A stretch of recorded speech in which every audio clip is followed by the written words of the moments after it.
ગુજરાત માધ્યમિક ઉચ્ચતર માધ્યમિક શિક્ષણ બોર્ડ દ્વારા લેવાનાર ધોરણ 10 અને ધોરણ 12 સાયન્સ સામાન્ય પ્રવાહની પરીક્ષા 15મી માર્ચથી શરૂ થઈ રહી છે, જેને લઈ મોટાભાગની તૈયારીઓ પૂર્ણ કરી દેવામાં આવી છે.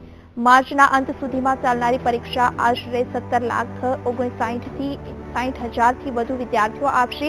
અમદાવાદ સહિત રાજ્યના 33 જિલ્લાઓમાં આવેલા 1,371 પરીક્ષા કેન્દ્રમાં પરીક્ષા લેવાશે. ધોરણ 10-12ના કુલ 1,371 પરીક્ષા કેન્દ્રોમાંથી ધોરણ 10માં કુલ 875 કેન્દ્રો નોંધવામાં આવ્યા છે, જ્યારે ધોરણ 12 સામાન્ય પ્રવાહ માટે 363 કેન્દ્રો છે. બીજી તરફ ધોરણ 12 સાયન્સ માટે કુલ 133 પરીક્ષા કેન્દ્રો નિર્ધારિત કરવામાં આવ્યા છે.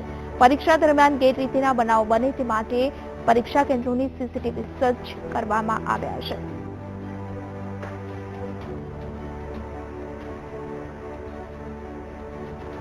મહત્વનું છે, 15મી માર્ચથી ધોરણ 10 અને 12 સામાન્ય પ્રવાહ અને સાયન્સ ફેકલ્ટીની પરીક્ષા શરૂ થઈ રહી છે, ત્યારે કોઈ અનિચ્છનીય બનાવ ન બને તે માટે તમામ તૈયારીઓ પણ કરી લેવામાં આવી છે.